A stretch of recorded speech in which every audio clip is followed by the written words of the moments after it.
Welcome back to Super Chat. I'm your host, Just Jess, here with my guest Hector Mirai and Matt Starnes of Geek Gala and Faith and Fandom. They have some big things coming up this weekend, and as you can see on their shirts, so proudly displayed, we've got Fayetteville Comic Con coming up and the Geek Gala, both this weekend. I don't know how you're going to do both, but you should try. Definitely. I want to be there. I can't be there, and I'm bummed.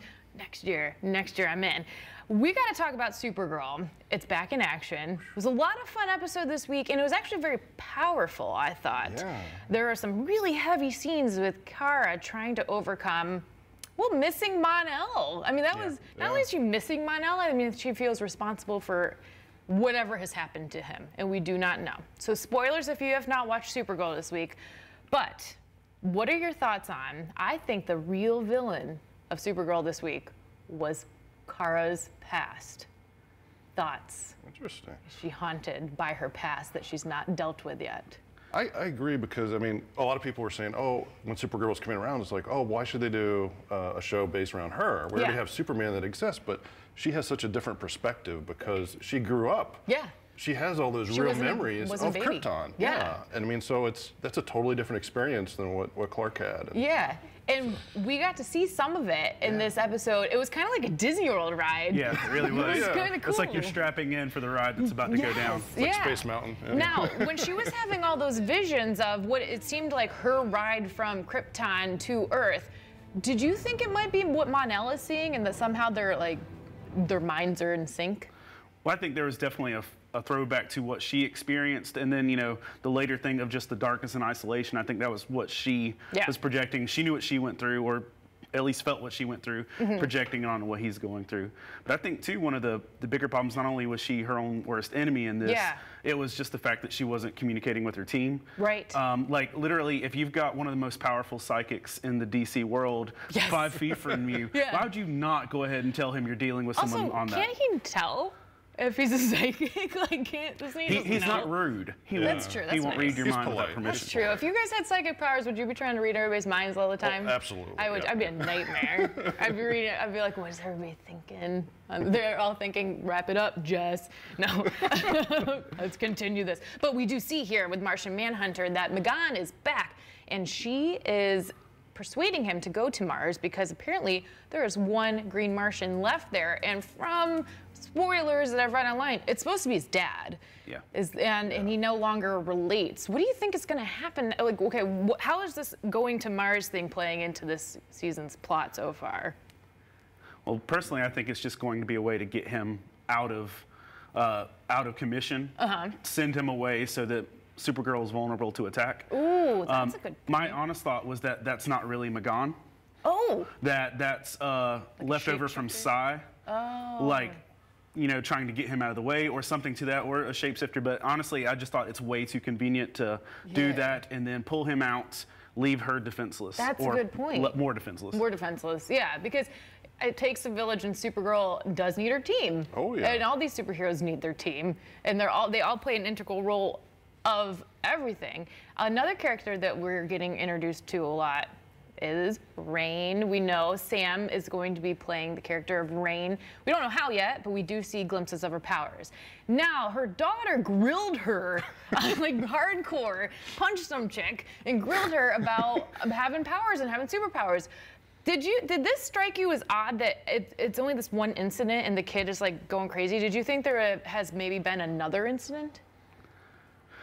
I don't think there's another incident, but I definitely flashed back to Unbreakable, the movie. Okay. Where the son was like trying to get Bruce Willis. He had a gun on Bruce Willis actually because he believed it so much. But I think too, in this world of superheroes, this universe, I mean, that's not too far-fetched as it is here. If you were a kid, you would want your parent to be on that level because then they could handle all of the pressure from it. Yeah. I just thought it was kind of an overreaction for one event, but something's got to happen. And then there's a big question too, who is Ruby's father? Do you have any guesses as who this might be, maybe from the comic books? I honestly don't. No, I'm kind of clueless on that. The character Rain in the comics did not have a kid, correct? No, that I know of, so I'm kind of curious how. Yeah, I don't know how it's happening there, but that's not the only conflict we see going on. It's Lena Luthor and James Olsen. That was an awkward workplace rivalry. Yeah. Those two will never get along. Yeah, yeah, no. So how did you feel about Lena taking over Catco in general? I thought it's going to really kind of further some of the plot. It'll give Olsen a little more time to shine, at least. Yeah. Either if putting him in opposition or giving him a chance to rise up against it. Because what's his role right now? Being Guardian, who we're all kind of a little Guardian, and and then he's at work now. He's being overshadowed by Lena. What is James Olsen's role on this show? This could be a make or break point for the character. I mean, I don't think the character's going away, but I think he'll get, more screen time and more character development. They need to do something to change it up. And next week we are supposed to see more what I keep calling the daddy issues episode, where we're seeing more with John and his dad on the Martian and how he's not relating anymore. And apparently, coming up in one of these episodes is Maggie's father, and he's not approving of the relationship. This is what I've read. So that's going to cause more trouble in paradise. So that's why I say, if you haven't answered our question of the week yet, whose relationship is doomed? I think it's Maggie and Alex. I don't know what their ship name is. Magix? Yeah, that's delightful. Algae? That's on a wedding invitation. Right, yeah. Oh, can it be algae? No, that's bad. Yeah, I do like where the show's going, though. I do like Lena Luthor being a little bit closer now involved, but I do like seeing that she still has glimmers of dark side, like a little bit of a dark. Yeah, Luthor shouldn't be 100%. There's never a time you trust a Luthor. Yeah. Yes, correct. Can I just say though, like, who lets someone fly through an elevator through the roof and not come back to that? Okay, that's a great point, because I thought that too. Like, this elevator's destroyed.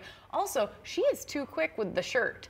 Like, she literally ripped over the shirt and then had a panic attack. Like, anybody could have been on the next floor of that elevator. And been like, well, you sure do look like her. And nowadays they have cameras in the elevator, so I'm like, whoa. If someone like literally Beyonce knows. Beyonce knows they do. Oh, yeah, she suffers. If someone busts through an elevator and goes to your roof, you don't tell me someone's going to pull up some security feed on that? Yeah. Yes. Oh, yes. But they just glazed over that. That is a good point. I'm glad you brought that up, because that was pretty weird.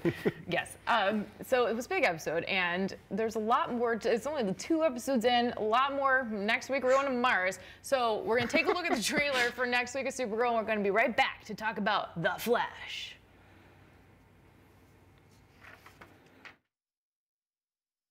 If you're going to Mars, Kara's going with you. Going back would be a suicide mission. Yep. This was your home?